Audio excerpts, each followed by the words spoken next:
नहमदुहु व नसल्ली अला रसूलिल करीम बिस्मिल्लाहिर्रहमानिर्रहीम रब्बि इश्रह ली सदरी व यस्सिर ली अमरी वहलुल उक़दतम मिन लिसानी यफ़क़हू क़ौली सदक़ल्लाहुल अज़ीम। मोअज़्ज़ ख़वातीन व हज़रात, इस वक्त पाकिस्तान की जो सूरत हाल है, अगर कोई उस पर गौर करे तो वो सर से पाँव तक काँप जाएगा। पाकिस्तान के मुख्तलिफ़ शहरों में इस वक्त लोग अपने बिजली के बिल जला रहे हैं और हालत ये हो गई है कि अक्सरियत लोगों की इस हद तक बेदार हो चुकी है कि वो कहते हैं कि हम बिजली के बिल नहीं देंगे। कुछ चंद घंटे पहले मैंने एक वीडियो देखी जिसके अंदर दो भाइयों की आपस में इस बात पर लड़ाई हुई कि उसकी वजह से एक इल्ज़ाम ये था कि तुम्हारी वजह से बिल ज़्यादा आता है, और वो कह रहा था मेरी वजह से बिल नहीं आता तुम्हारी वजह से, और उसने गोली मार के अपने एक भाई को मार दिया और बाद में उसकी लाश से लिपट कर रोने लग गया। मीरपुर की बार काउंसिल ने ख़ास तौर पे कहा है कि हम बिल नहीं देंगे। ये एक छोटा सा इजहार है, इसको कहते हैं टिप ऑफ द आइसबर्ग।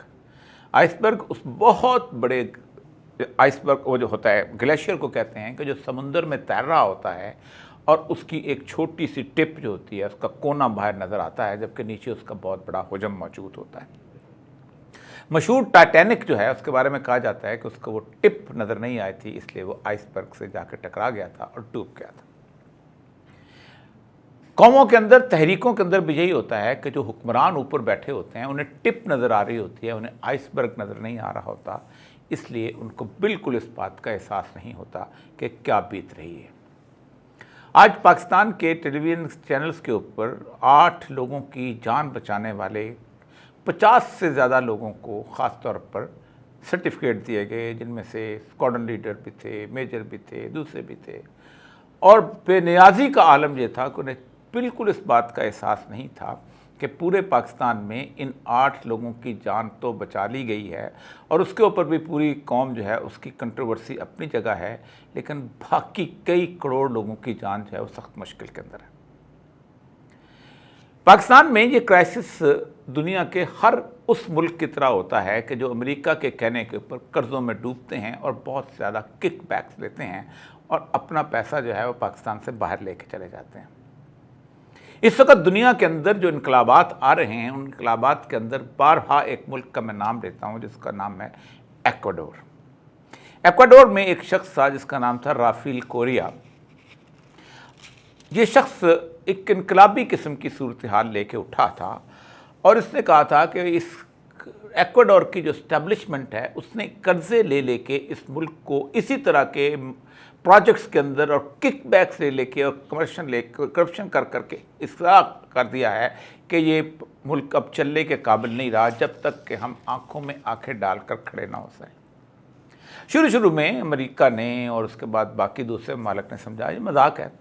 जैसे हमारे यहाँ इमरान खान को शुरू में ये समझा जाता था कि मजाक है, कुछ देर के लिए आएगा, चाँचा करके चला जाएगा, और फिर अगर उसको ज़रा सा पर निकालने लगे तो हम उसके पर काट देंगे।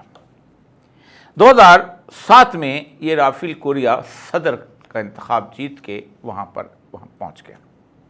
उस वक़्त एक्वाडोर के ऊपर $30.6 मिलियन जो थे वो तो सिर्फ उसका इंटरेस्ट था जो पे हो रहा था। आप कर्ज का हुजम उससे अंदाज़ा कर सकते हैं कि तकरीबन वो $3 करोड़ तो है, वो तो इंटरेस्ट दे रहे थे उसका। छोटा सा मुल्क है, हमारे लाहौर से थोड़ा सा बड़ा होगा। उसने कहा कि नहीं, मैं ये कर्जा अदा नहीं करूँगा, और उसने उसको कहा it's an immoral illegitimate debt. उसने एक ऐलान किया that the debt which has been accrued for the benefit of the few is illegitimate. वो कर्जा जो हम चंद लोगों की खुशहाली के लिए, उनके फ़ायदे के लिए लेते हैं, वो इलिजिटिमेट यानी नाजायज़ है। वैसे तो लेजिटिमेट का और बड़ा गंदा सा मतलब है, लेकिन मैं यहाँ लेना नहीं चाहता। ऐसा बच्चा जो कि माँ बाप की शादी के बगैर पैदा हो जाए उसे इलिजिटिमेट कहा जाता है, यानी जिसमें अवाम की शिरकत शामिल ना हो, अवाम की मरकज़ शामिल ना हो। उसने ब्रसल्स में एक बहुत बड़ी ऑर्गेनाइजेशन है जिससे कहते हैं committee for the abolition of illegitimate debt, उसका एक सरबराह है एरिक टुसां, उसको बुलाया और वो सारे के सारे जितने भी थे वो डेट जो थे, कुछ 70 लाख के करीब एग्रीमेंट पेपर्स थे, कुछ 7 लाख के करीब एग्रीमेंट थे, सबका मुताला किया 9 महीने के अंदर, और उसके बाद कर्ज़ा देने से इनकार कर दिया। और कर्ज़ा उस वक्त होता था इस सूरत हाल में कि बॉन्ड्स जो होते थे, जैसे हम बॉन्ड बेचते हैं, सकूक असाक डार साहब बहुत तेज़ थे, हर दफ़ा आते थे स्कूक बेचते थे, और आज उन स्कूक के चक्कर में हम फंसे हुए हैं, क्योंकि उसके बाद बात है कि बॉन्ड की एक मैच्योरिटी होती है, उसके बाद आपने पेमेंट करनी होती है, और पैसे आपके पास होते नहीं, फिर आप रोते पीटते हैं, कहते हैं हमें कहीं और से कर्जा लें और फिर उसको दे दें। तो उसने उनको कहा कि ये हम पेमेंट नहीं करेंगे। विद इन 1 डे स्कूक जो थे उसकी कीमत जो थी, जो बॉन्ड्स थी, उसकी कीमत गिर के 25 से 20% तक रह गई। उसने फ़ौरन अपने सफारत खाने को कहा कि वॉल स्ट्रीट से अपने बॉन्ड ख़रीद लो, और उसके बाद सूरत हाल जो थी वो बहुत आगे बेहतर होना शुरू होगी, और हेल्थ और एजुकेशन सर्विसेज जो थी आगे इम्प्रूव कर गई। लेकिन उसके साथ एक और काम किया। ऐसे लीडर जो हैं ये बुनियादी तौर पर कमाल के होते हैं। उसने एक काम किया कि 2009 के अंदर जब उसने ये काम कर लिया, और फिर उसके बाद हुआ ये कि पूरी दुनिया जो थी वो पीछे उसके पाँव पे पड़ गई, और उसने आके कहा कि भाईजान, आपने 88% कर्ज़ों के बारे में कहा है कि ये इलेजिटिमेट हैं, हम तुम्हारे साथ नेगोशिएशन करो। नेगोशिएशन हुई तो 6% के बारे में उन्होंने कहा कि ये तो चलो ठीक है, 82% के ऊपर मान गए कि ये नाजायज़ कर्ज़े। और नाजायज़ कर्ज़े की डेफिनेशन ये थी कि हमारा फ़लाँ हुक्मरान कर्ज़ा ले गया था, उसकी ये जायदादें पेरिस में पड़ी हुई हैं, उसकी ये जायदादें अमेरिका में पड़ी हुई हैं, ये इंग्लैंड में पड़ी हुई हैं, इसको जाके पकड़ लो और बंद कर लो। और उसके बाद लोगों ने, इंटरनेशनल कम्युनिटी ने मान लिया, और फिर वो काम चलना शुरू। अब उसने शुरू हो गया, अब उन्होंने अपने मुल्क को ठीक करना शुरू किया। उसने 2-3 काम किए। उसने कहा पुलिस सर्विस और फौज और उसके साथ साथ जो ब्यूरोक्रेसी है, इसकी मुराद को कम किया जाए। आप हैरान होंगे कि 30 सितंबर 2010 military and national police stage protest. फौज ने राफेल कोरिया के खिलाफ जुलूस निकाला, पुलिस ने राफेल कोरिया के खिलाफ जुलूस निकाला और कहा तुम कौन होते हो हमारी मुराद खत्म करने वाले। और फिर इंटरनेशनल कम्युनिटी बीच में पड़ी और सब कुछ हुआ, और लोगों को उन्होंने एक राजा सिकंदर सुल्तान वहाँ मिल गए, उन्होंने इलेक्शन करवाए, और उसके बाद उसको ऑफ कर दिया, और उसके बाद हालात जो थे वो समझने लगे कि हम चैन में आ जाएंगे। आप सोचें कि राफेल कोरिया जब तकरीर कर रहा था तो पुलिस ने, प्राइम मिनिस्टर, तो पुलिस ने उसके ऊपर फायर वो किया, आंसू गैस फायर की, और वो आंसू से करते हुए उसके दौरान में वो तकरीर करता रहा। बिल्कुल ऐसे ही है कि जैसे एक शख्स जो है प्राइम मिनिस्टर पाकिस्तान का, वो इस बात का इख्तियार रखता है कि वो कौन सी इंफॉर्मेशन पाकिस्तान के अवाम की ख्वाहिशात के लिए या पाकिस्तान के अवाम को आगाह करने के लिए उनको बता दे। उसके नज़दीक ये फैसला कि कौन सी चीज़ सीक्रेट है, कौन सी चीज़ सीक्रेट नहीं है, ये सिर्फ प्राइम मिनिस्टर करता है, और उसकी काबीना करती है। ना आर्मी चीफ करता है, ना कोई और करता है। लेकिन आप सोच नहीं सकते कि आज उसी प्राइम मिनिस्टर के ऊपर मुकदमा बन रहा है कि तुमने जिस चीज़ का इख्तियार रखते थे कि तुम लोगों को बताओ, उसको लीक कर दिया है। लेकिन चीज़ें बदलती हैं, और इस वक्त परसों जो इलेक्शन हुए हैं उसमें उस शख्स से भी ज़्यादा स्ट्रॉन्ग किस्म की एक कैंडिडेट जो है ल्यूजिया गोंजल्स, ये इस वक्त जीत के सामने आ गई है। पूरी दुनिया के अंदर एस्टैब्लिशमेंट के तमाम तर हथकंडों के मुकाबले में, तमाम तर जोर के मुकाबले में चीज़ें जो हैं बिल्कुल अब इस वक्त जिसे कहते हैं ख़राब हो रही हैं, और ऐसी लीडरशिप आ रही है जो एंटी एस्टैब्लिशमेंट हो। स्पेन के अंदर, इटली के अंदर, ग्रीस यानी यूनान के अंदर, ये तमाम जगहों पे, और इवन लैटिन अमेरिका के वो ममालिक जिनमें ब्राज़ील शामिल है, चिली शामिल है, यहाँ तक कि इंडोनेशिया के इलाके के अंदर, सब जगह पर इस्टेब्लिशमेंट जो है उसका जोर जो है वो कम होना शुरू हो गया है। और इस वक्त दुनिया में सबसे बड़ी सोच है कि ये लुजियाना गोंजल्स जैसे लोग अगर आगे आना शुरू हो गए तो हम क्या करेंगे, हम तो इनको रोक नहीं सकते।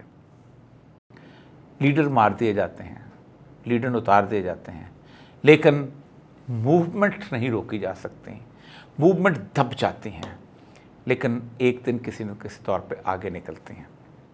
पाकिस्तान में आज जो बिल जलाए जा रहे हैं, ये बिल राल्फ कोरिया के ज़माने में उसके इलेक्शन से पहले वहाँ जलाए गए थे इक्वाडोर के अंदर। क्यों? इसलिए जलाए गए थे कि उनकी बिजली की कंपनियों के अंदर जो प्रोजेक्ट्स लगे थे, जिससे उन्होंने 30.6 मिलियन डॉलर का जो था वो तकरीबन उसका उनका सूद और 3 बिलियन डॉलर का उनका कर्जा हो गया था, वो उन्होंने फंसा दिया था पूरी कौम को।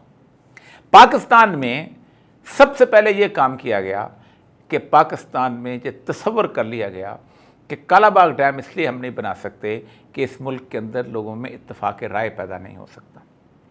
जिस मुल्क में इलेक्शन ना कराया जाए और आइन उठा के गटर में फेंक दिया जाए, उसके इत्तेफाक राय हो सकता है। जिस मुल्क में पाकिस्तान के अंदर पूरी की पूरी सिविल सर्विस जो है वो मुशर्रफ ख़त्म कर दे और नाज़म का निज़ाम ले आए, उस पर इत्तेफाक राय हो सकता है। जिस मुल्क में पाकिस्तान के अंदर जो जिस किस्म का डिसीजन अब चाहे कर ले हो सकता है, वहाँ कालाबाग डैम का नहीं होता। और आपको हैरान होंगे कि कालाबाग डैम का शोशा सबसे पहले ज़ियाउल हक़ के ज़माने में गवर्नर फजल हक़ ने फेंक छोड़ा था। क्यों? उसकी बुनियादी वजह यह है कि वो चाहते थे कि गैस और पेट्रोल से बिजली बनाई जाए, और वो होता यह है कि पेट्रोल की जब ट्रेनों की ट्रेनें आती हैं तो पेट्रोलियम से वाबस्ता लोगों को कमीशन मिलता है। पानी के एक दफ़ा डैम बन गया तो कमीशन तो ख़त्म हो गया, एक ही दफ़ा लेके मुस्तकिल रोज़ी का बंदोबस्त नहीं होता। इसीलिए सबसे पहले बेनज़ीर के ज़माने में IPPs बनाई गई, और बेनज़ीर कहती थी हमारे पास इतना ज़्यादा बिजली हो गई है कि हम तो इंडिया को भी दे सकते हैं। और फिर उसके साथ जिस किस्म की चीज़ें वाबस्ता थीं, और अब तक आते आते हम एक ऐसे बहरान में आ चुके हैं कि जिसके अंदर अगर एक प्लांट है, उस प्लांट के अंदर 2000 मेगावाट बिजली बनाने की कैपेसिटी है, लेकिन अगर हम उससे सिर्फ 1000 इस्तेमाल करते हैं तो बाकी 1000 का भी हम किराया देंगे कि तुम्हारी ऐसी की तैसी, तुम्हारे नवाज शरीफ ने या तुम्हारे बेनज़ीर ने या तुम्हारे जरदारी ने ये 2000 का लगाया क्यों? तुम्हें अकल नहीं थी? तो अब इस वक्त क्राइसिस इस सतह पे आकर पहुंच चुका है कि हम अगर आप बिल देना भी चाहें तो बिल नहीं दे सकते। ये तो एक छोटी सी मैं आपको मिसाल दे रहा हूं एक सूरत हाल की। यहां से दुनिया के ममालिक की तारीख उठा के देख लें। दुनिया में जहां कहीं भी इनकलाब आया है उसमें एक चीज़ ये होती है कि हुक्मरान इनसेंसिटिव हो जाते हैं। वज़ीर आज़म, निगरान वज़ीर आज़म, मेरा दोस्त अनवारुल हक, उसने कहा है कि मुल्क से लोग छोड़ के जा रहे हैं तो जाने दो, मुझे कोई परवाह नहीं है। यही आज से कुछ अर्सा पहले फ़िक्रा यूसुफ रज़ा गिलानी ने बोला था। ये शर्मिंदगी की बात होती है किसी शख्स के लिए। लेकिन एक बात याद रखें, ये जो कैफियत बन रही है ये अगले 2-3 महीने के अंदर अंदर उस तरह की कैफियत बन रही है कि जो एक अनारकी की तरफ ले जाएगी दुनिया में। आखिरी बात यहाँ पर ख़त्म करता हूँ। 2 चीज़ें ऐसी हैं जिसकी वजह से मुल्कों के अंदर तब्दीली आई है, इनकलाब आया। एक इस चीज़ के ऊपर कि कहाँ कोई लीडरशिप नहीं होती और ना ही कोई नारा होता है।